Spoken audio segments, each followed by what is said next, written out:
परम पवित्र तिथि उपस्थित हुई है। आज हमारी ज्येष्ठ गुरु भगिनी परम वैष्णवी श्रीमती उमा दीदी का आज आविर्भाव जन्म क्या है क्या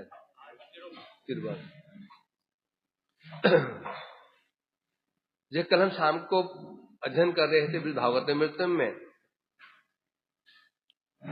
नारद जब प्रयाग पहुंचते हैं और वहां पूरी घटना सुनाते हैं, किस प्रकार से कृष्ण गोपियों के लिए विरह में तड़पते हैं।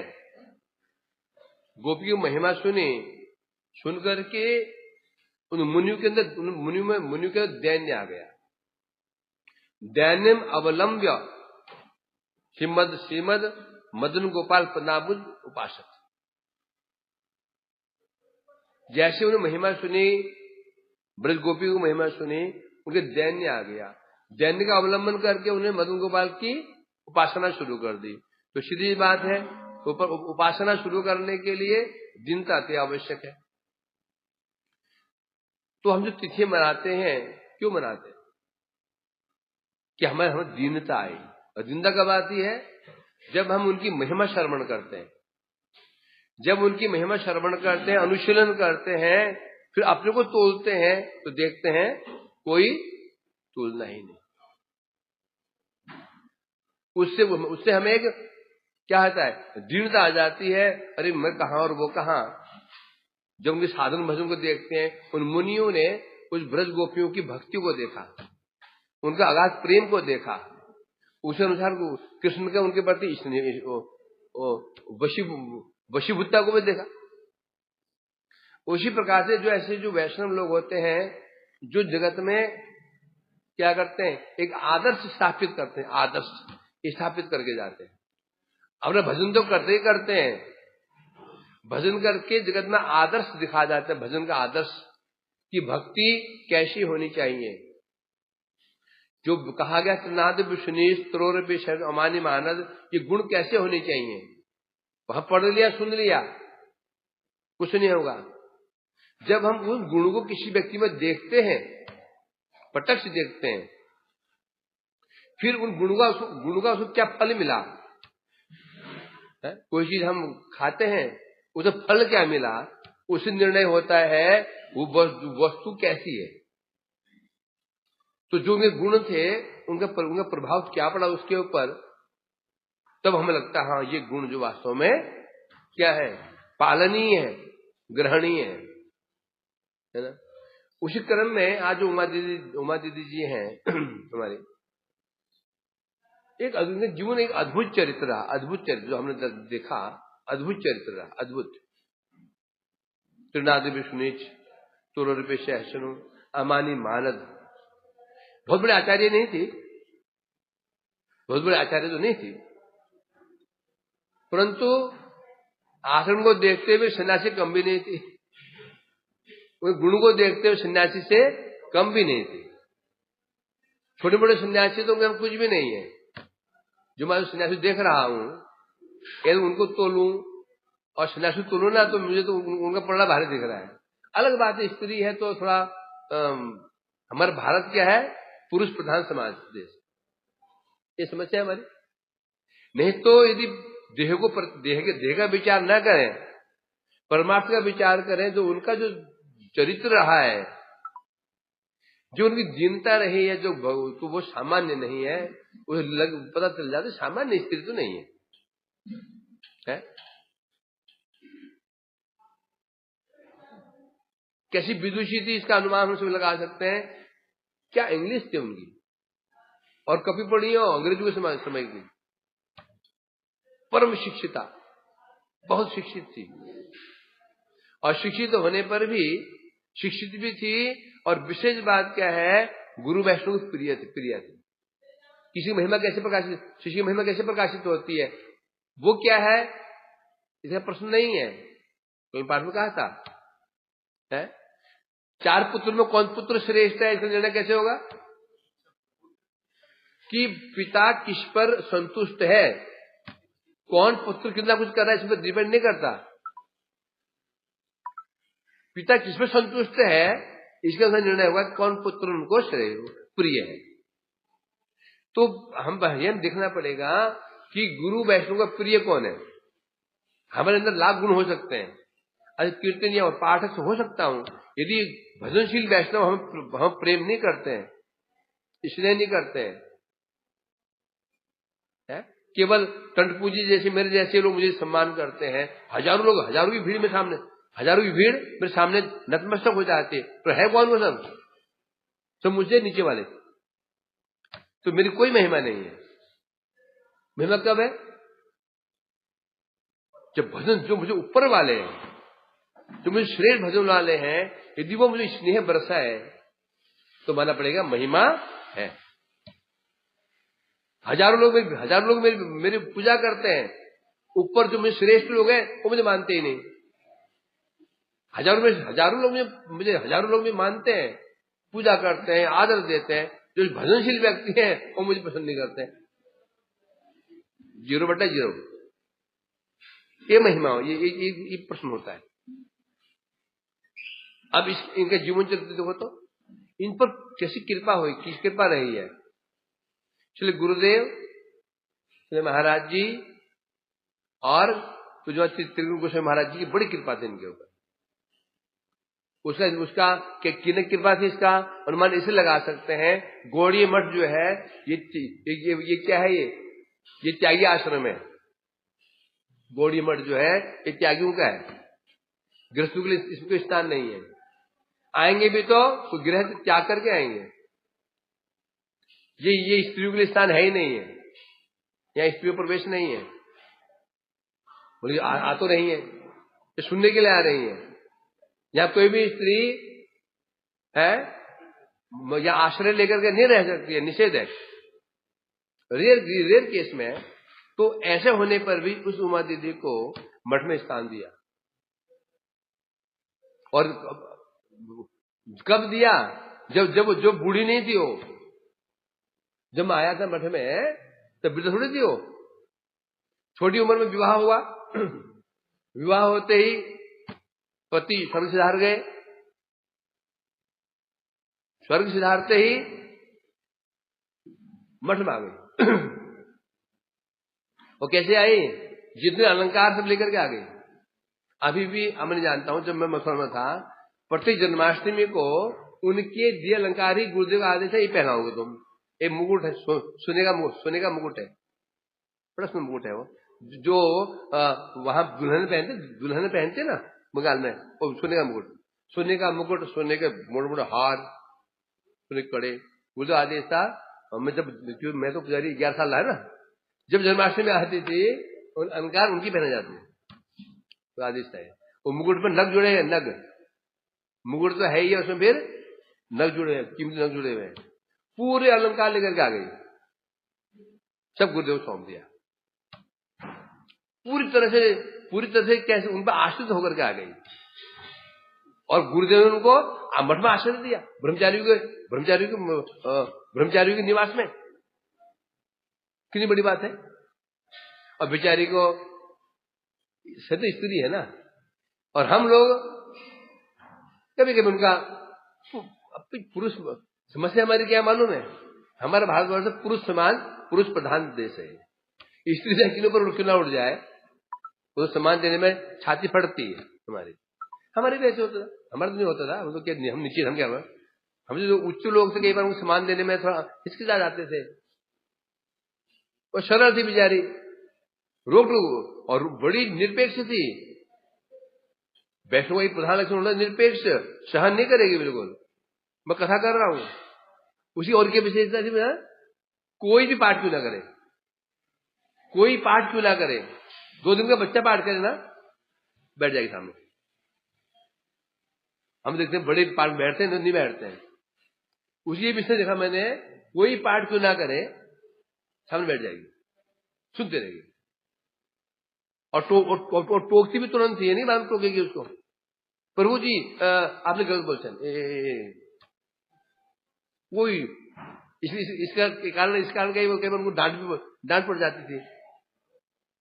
स्वामी को हमारा अहंकार चोट पहुंचा है, हम सहन कर लेंगे, वो भी स्त्री होकर के। तो बेचारी कमाल का जीवन चरित्र कमाल का था। सुनते हैं ना वो भिक्षुक महाराज, भिक्षुक त्रिवेणी भिक्षु भागवत में है ना, कोई पेशाब कर रहा है, कोई थूक रहा है, जब आदमी भक्त बन गया तो सब कोई, ये इनका भी ऐसे ही था। इतनी डांट पड़ जाती थी कई बार तो कुछ यदि परमार्थिक वैष्णव ही है, परंतु स्त्री स्वभाव कहां जाएगा? अकारण भी में रोक टोक कर देना, इंटरफेयर कर देना कहीं पर ही, तो इंटरफेयर कर देना, फिर डांट पड़ती थी। नए बच्चे डांट देते थे कई बार तो। परंतु आश्चर्य, डांटना बड़ी बात नहीं है, ये तो हमारी मानसिकता की स्त्री है, स्त्री हो हमें डांट रही है। और उनकी महानता देखो, क्या मातृवत स्नेह था बच्चों के प्रति। संध्या के समय जब सब भोग आरती हो जाती, सो जाते थे, विश्राम करते थे, और रसोई में घुस जाती थी, प्राय कभी समोसे बना रही है, कभी पीढ़ी शापटा बना रही है, वो खाजा बना रही है। जब तक मैं मंदिर में था, बाजार से मिठाई भोग लगती नहीं थी। मैंने कभी बाजार से भोग लगाया नहीं, कभी भोग लगाया नहीं बाजार से। वो लड्डू बनाएगी, वो मठरी बनाएगी, खाजा बनाएगी, वही भोग लगता था। बाजार से लाने में हमको एक लगता था हम क्या कर रहे हैं पता नहीं। मैं कभी अपने 11 समय शायद 10 साल प्लेयर है, मैं कभी भी बाजार से मिठाई लेके भोग नहीं लगाई। 3 भोग लगता है, बाली भोग में, फिर अभी का भोग में, फिर शाम के भोग में, फिर रात को, तीनों में मिठाई देनी पड़ती है। फल दो तो भी वहां 1-2 लड्डू रखने पड़ते हैं। तो पूरा दायित्व उनका था। और देखो हम उनको डांट रहे हैं तो कोई अपमान भी कर रहे हैं, और बेचारे सबके लिए बनाने के पश्चात हिसाब रहता था कि कौन कहा, अरे वो फलाने ब्रह्मचारी प्रभु बाहर गए हैं, और किसी तू तड़ा के नहीं, तो हाँ वो हमारी माँ की उम्र की। और भजन में कितने परम, जिन्होंने परम गुरुदेव को दर्शन किया, परम गुरुदेव दर्शन किया जिन्होंने, इनकी फैमिली सामान्य फैमिली नहीं है। जिस घर में परम गुरुदेव जाया करते, माता पिता परम गुरुदेव के आश्रित थे ना, माताजी और बहन परम गुरुदेव के आश्रित थी, दीक्षित थी इनसे। इनके घर में परम गुरुदेव जाया करते थे। इतनी, और गुरुदेव की कितनी कृपा थी, गुरु महाराज की। कई लेटर हैं, गुरु महाराज अपने हाथ से, गुरुदेव महाराज लेटर लिखते थे इनके लिए, अपने हाथ कई लेटर इनके है ना, कई लेटर हैं, छपे भी है ना, और ग्रंथ छपा भी है लेटरों का। इतने लेटर लिखते गुरुदेव इनको, तो अनुमान लगा सकते हो गुरुदेव स्वयं पत्र लिख रहे हो तो उनकी महिमा क्या हो सकती है। तो ऐसी महिमा संपन्न होते हुए भी उनको कोई अपमान कर रहा है, और पूरा ध्यान रहता था, अरे वो प्रभु जी शायद बाजार गए हैं, हम आते थे परमेश्वर को, वो ना वो चूल्हे के नीचे ना, वो मतलब वहां रखा हुआ है, मेरे कमरे में रखा आपके लिए, वो ले लीजिए। कहा हम बच्चा उनके सामने में है, कहा बच्चे मठजून में, कहा उनका एक चीज जो भी बनाएंगे हमेशा रख लेंगे, इन्हीं का आपस में बांट खा पी गए नहीं, पूरा ध्यान रहता था। पूरा बनाएगी भी और बांटेगी भी, हम तो बना देते थे ना, बल बांट देना, पूरा ध्यान रहता था। ये कोई सामान्य बात नहीं है, कोई हम अपमान कर देना, हम देंगे उसको कुछ है, कोई देवे रहा हो ना, उसे छीन लेंगे, उसे मत दे, ये बदमाश है, मैं तो यही करूंगा। ये जो गुण है ना, गुण ही गुणी को दिखाते हैं, गुण दिखते नहीं है। गुणी को पहचान नहीं सकते हैं, गुणी क्या पहचानोगे? गुणी देखोगे तो स्त्री है नंबर 1, और बहुत बोलने वाली भी थी, बाहर देखो तो बहुत बोलने वाली, नीचे चिल्लाती, ऊपर आवाज आती थी, आवाज तीखी आवाज है, कई बार पड़ जाती थी। परंतु गुण ही गुणी को, समझे क्या नहीं, वस्तु गुण प्रकाशित करते, वस्तु प्रकाशित नहीं करती, वस्तु प्रकाशित नहीं करती है, वैष्णव प्रकाशित नहीं करता, वैष्णव उसी वैष्णवता प्रकाशित कर देती है। है? मुझे आश्चर्य लगता था, सामने कोई नहीं है, पाठ कर रहे हैं, अब अकेले एक बुढ़िया एक बुढ़ी घोड़ी बुढ़ी क्या होता था, महाराज पाठ के भरा रहता था और तो बैठे रहती थी, खंबे के पास में बैठे रहेंगे, आ जाएगी बैठ है। जब मठ में आया था मैं, तो मठ में मैं देखता था पहले दिन से कि एक महिला है जो सबसे पहले मंदिर में आ जाती है। जहां मुझे कमरा मिला था उसके ऊपर उनका कमरा, जो उसके ऊपर ही था कमरा, उधर कोने में था। तो सुबह से उनकी स्तुतियां शुरू हो जाती थी, 2-3 शुरू, मैं सुनता था, मुझे प्रेरणा मिलती थी। तो मैं भी उनके साथ देखा देखी आरती में मंदिर में पहले उनका प्रवेश होता था। पहले शिशाई प्रभु घरना बजाते थे, फिर चले जाते थे आदि करने के लिए, उमा दीदी, फिर मेरी एंट्री होती थी। वो मंदिर परिक्रमा करती थी खुलने से पहले ही, मैं भी पीछे मैं परिक्रमा करता था। मैं बड़ी प्रेरणा मिली उनसे, इससे जरूर है प्रेरणा मिली। तो क्या है इस प्रकार से, तो जो ये दिखा जाता है ना कि स्त्री थी, ये गलत बात। कई लोग सुना, अभी भी कई लोग ऐसे हैं जो इसको स्वीकार नहीं करना चाहते हैं। भाई जो गुण तो वैष्णव वैष्णव है, वैष्णव वैष्णव है, वैष्णव में शरीर का विचार नहीं होता, वहां पर आत्मगत विचार होता है। तो हमारे परम सौभाग्य हम लोगों का कि हमें उनकी दर्शन करने के मिले, उनके गुणों, उनकी आचरण कितने त्रिनादि विष्णुच सहिष्णु के, देखो कितने प्रकार के उन पर, सोचो ना, ब्रह्मचारी के बीच में स्त्री रह रही हो तो उस पर कितने प्रकार आक्षेप लगते होंगे, किन में उनका असमान होता होगा, सोच लो है। सब सहन कर रही हैं, तो सहन एक होता है ना मजबूर होता है कि अरे स्त्री हूं कहां जाऊंगी मैं, सहन करना पड़ेगा। नहीं, ये सहन करना होता है कॉम्प्रोमाइज करना, मैं कहां जाऊंगी, चलो सहना पड़ेगा, मैं इसे कहते कॉम्प्रोमाइज। ये सहन शक्ति नहीं है, अंदर सहन कर बाहर सहन कर, ऐसा नहीं है।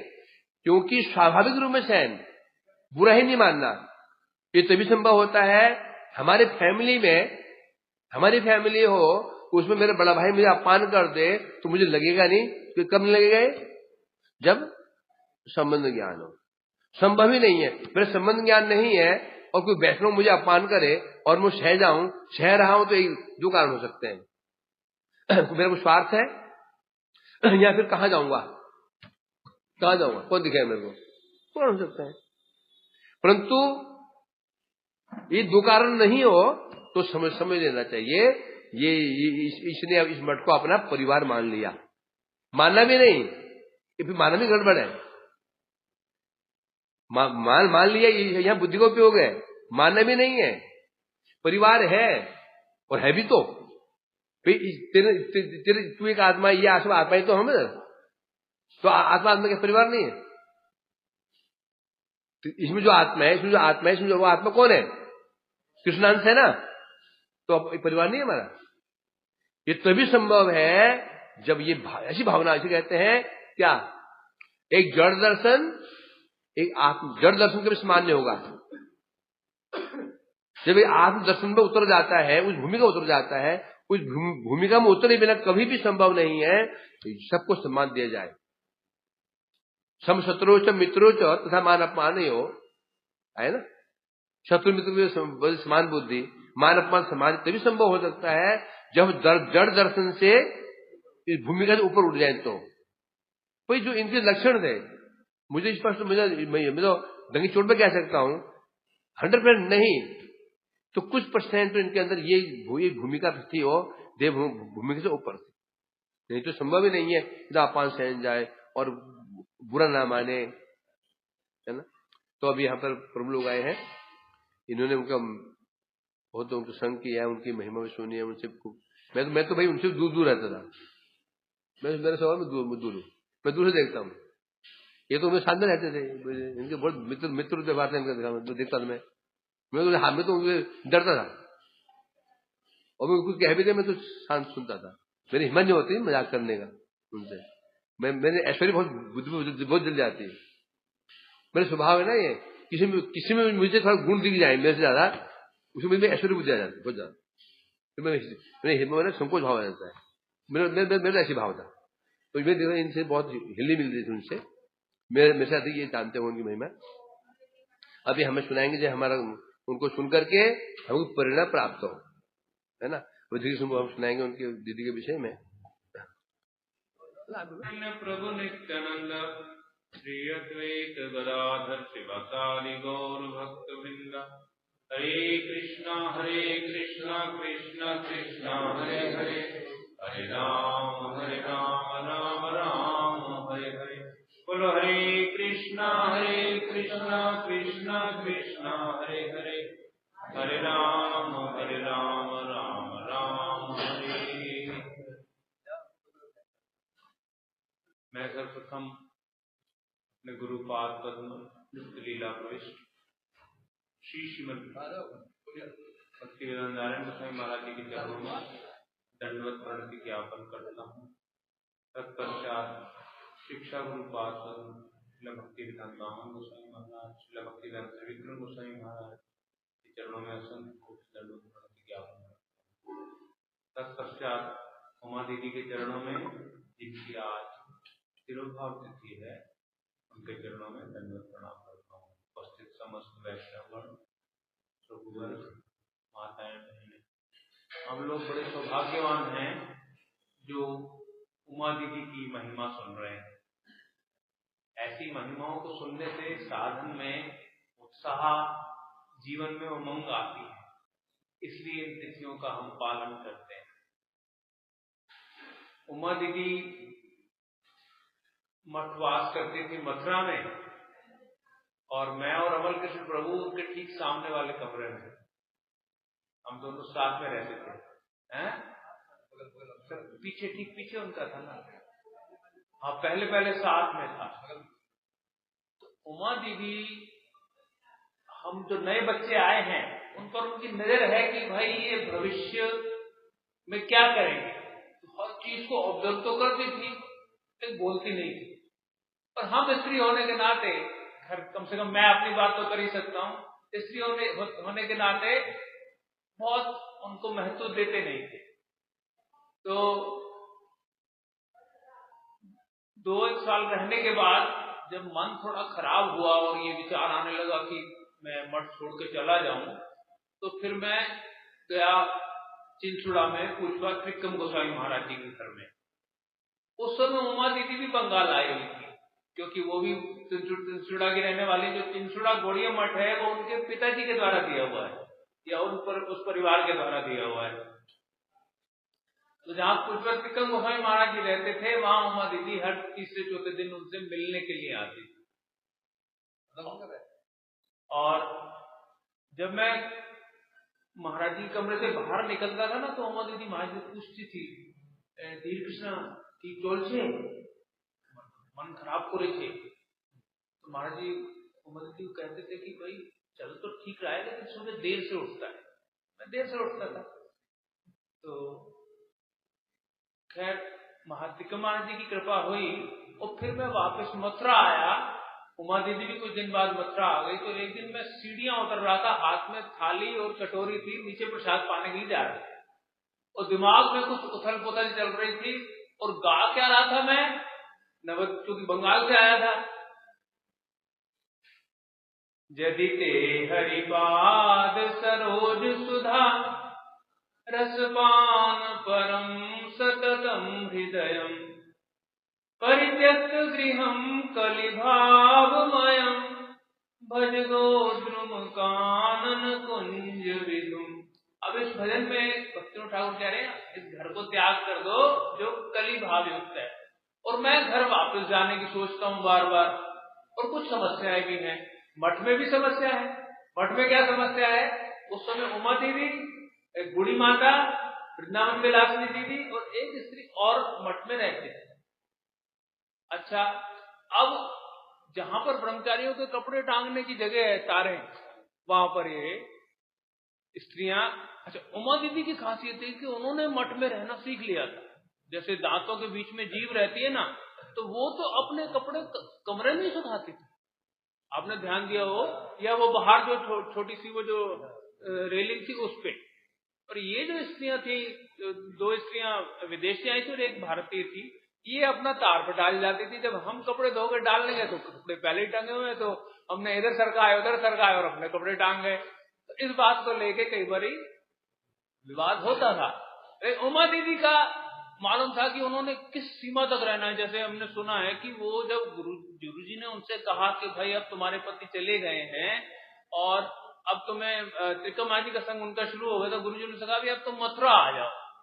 तो अंततः वो मथुरा आ गई सारा सामान लेकर के, और पूछपा त्रिकम महाराज जी उनको छोड़ने के लिए आए मथुरा तक। अब वो गुरु जी के आदेश से आ तो गई, लेकिन ब्रह्मचारीगण उनको स्वीकार नहीं कर रहे। तो गुरुजी ने उनसे कहा कि भाई तुम तीसरे फ्लोर पे ही रहना, तीसरे तले पे ही रहना, नीचे मत आना। अब उमा दीदी को कई कई महीने गुजर जाते थे नीचे आए हुए, ऊपर ही रहती थी। और उनकी दिनचर्या क्या थी? सुबह से लेके शाम तक, जैसे भगवान की अष्टकालीय लीला में एक क्षण का भी विश्राम नहीं है, कुछ न कुछ सेवा चल रही है। ऐसे उन्होंने मठ में सेवा पकड़ी हुई है। सुबह मंगला से पहले बर्तन बिल्कुल साफ मांज के रख देते, मंगला आरती हुई, उसके बाद प्रवचन हुए, उसके बाद रसोई आदि हुई। जो ही रसोई खाली हुई, उस समय गैस वगैरह नहीं होती थी, जा करके अपना वही जैसे बता रहे हो आप बाजा वगैरह और क्या क्या बनाना। तो मैं सीढ़ियां उतर रहा हूं, मन में उथल पुथल चल रही है, और मैं गा तो ये भजन रहा हूं, लेकिन ध्यान कहीं और है, पैर फिसल गया। अब जब मैं फिसला तो सीधा 5-7 सीढ़ी नीचे आके गिरा, थाली कहीं गिरी, कटोरी कहीं गिरी, और मैं कहीं पड़ा हुआ। बड़ी मुश्किल से उठा, आवाज आई तो उमा दीदी बाहर निकली कमरे, देख के वापस कमरे में चली। जब प्रसाद पा लिया, दिन में सो लिए, शाम को उठते बोले प्रभु जी क्या सोच रहे थे और क्या गा रहे थे? जो भजन गा रहे थे इसमें तो सारी भजन की परिपाटी है, तो तुम्हारा ध्यान किधर था? उमा दीदी की बात सुनी कि इस भजन में सारी भजन की परिपाटी है। वो कैसे है? एक गीत में भजन की परिपाटी कैसे आ सकती है? लेकिन जब पढ़ा उमा दीदी की बात सुन करके, देखो वैष्णवों की जो वचन है वो ज्ञान नहीं है, वो विज्ञान है, वो आपको आस्वादन का बल देगा। अब मैंने आके दोबारा पढ़ना शुरू किया। क्या कह रहे हैं भक्ति विनोद ठाकुर? यदि ते हरिपाद सरोज सुधा रसपान परम सततम हृदयम, कि अगर आपने भगवान के चरणों अमृत का सतत रसास्वादन करना है तो क्या करो? परित्यक्त गृहम कलिभावमयम भज गोद्रुम कानन कुंज विधुम। आप देखो नवद्वीप में जब शाम को चंद्रमा निकलता है, खास करके पूर्णिमा के आसपास, भक्ति विनोद ठाकुर तो गोद्रुम से उस चंद्रमा को देख रहे हैं। हमने देवानंद गौड़ी मठ से देखा, बड़ा सुंदर। त्रिकम महाराज जी बाहर कुर्सी पे बैठे हुए थे, तो मैंने त्रिकम महाराज जी ये तो साक्षात गोद्रुम चंद्र है। महाराज जी मेरी तरफ देख के बड़े प्रसन्न हुए। महाराज जी कहते हैं पिछले जन्म में जरूर साधु संग हुआ है तुम्हारा। तो मेरे को वो दृश्य याद आ रहा है, और मैं कमरे में आके उमा दीदी की बात याद करके पढ़ रहा हूं मथुरा में। आगे भक्ति विनोद ठाकुर क्या कह रहे हैं? धन यौवन जीवन राज्य सुखम नहि नित्य मनुक्षण नाश परम, त्यज ग्राम्य कथा सकलम विफलम भज गोद्रुम कानन कुंज विधुम। अब मेरी स्टेज क्या है? मैं घर अभी अभी छोड़ के आया हूं और मेरे पास बहुत सारा धन भी है। अब उस धन को कहां रखूं? और इधर भजन में क्या कह रहे हैं? धन यौवन जीवन राज्य सुखम। और राज्य सुखम, भाई कार लेके आया हूं, और गुरु जी उस कार में जाते हैं। और उमा दीदी मेरे से कई बार कहती है ब्रह्मचारी हो, बड़ा आनंद ले रहे हो गुरु जी के संग का। अब उनको ये भी थोड़ा सा दुख होता था कि वो स्त्री शरीर में है। उन्होंने पुष्पल भक्तिवेदांत बामन गोसाई महाराज जी को एक पत्र भी लिखा था कि यह मैं अगर ब्रह्मचारी शरीर में होती तो मैं भी आपका अंग मर्दन करती, ब्रह्मचारी आपकी अच्छी सेवा करती। तो पूछपात भक्ति वेदांत बामन गोस्वामी महाराज जी ने वापस पत्र लिखा कि स्त्री शरीर होने पर एक सहायक है भक्ति में। क्या सहायता है? स्त्री का हृदय जो है कोमल होता है, पुरुष का हृदय कठोर होता है। इसीलिए स्त्री को वो जो गायत्री मंत्र है ये उच्चारण करना स्त्री के लिए निषिद्ध है, क्योंकि इसमें इसको उच्चारण करने के लिए आपको बल तो मिलेगा, अपना साधन करने के लिए बल तो मिलेगा गायत्री को उच्चारण करने के लिए, लेकिन जरा सा भी अगर आप विचलित हुए अपने जीवन पथ में तो वो हृदय को कठोर भी कर सकता है, क्योंकि उसमें उपासना है बल के लिए। तो पूज्य भक्तिवेदांत बामन जी कहा कि भाई आप स्त्री शरीर है ये तो बहुत सहायक है, और देखो कोमल हृदय होने पर भी, स्त्री शरीर होने पर भी जहां भी वो जाति, जब विदेश जाना शुरू किया, जहां भी जाती वहां रसोई में घुसी मिलती, और वही पूरा अपना उनका बंगाली जो क्विजीन है, चढ़चढ़ी भी बनेगी और वो सुक्ता भी बनेगा और वो मीठा भी बनेगा, खीर भी बनेगी, वो सब उमा दीदी अपना करती थी। जहां भी जाती थी लोगों का दिल इसीलिए जीत लेती थी कि रसोई में बड़े सारे पकवान बन रहे हैं और सबको कुछ न कुछ उस अवशिष्ट को आस्वादन करने के लिए मिल रहा है। तो ये उनका स्वभाव था। और अगर कोमल हृदय ना हो तो एक एक ब्रह्मचारी को बुला करके देना, और ये याद रखना कि किसने लिया है और किसने अभी नहीं लिया, उस तक पहुंचाना ये आसान काम नहीं है। क्योंकि कलयुग में ऐसी जीवन शैली हो गई है कि आदमी अपनी जरूरतें पूरी नहीं कर पाता। शरीर कष्टमय, मन उससे भी ज्यादा कष्टमय, मठ के परिवेशों में रहना बड़ा मुश्किल काम है। आप लोग धन्य हो जो मठवासी बने हुए हो, लेकिन भाई जैसे दांतों के बीच में जीभ है, या जैसे उमा दीदी मठ में रही, अगर उस आदर्श का हम लोग पालन करेंगे तो मठवास हो जाएगा, संभव हो जाएगा।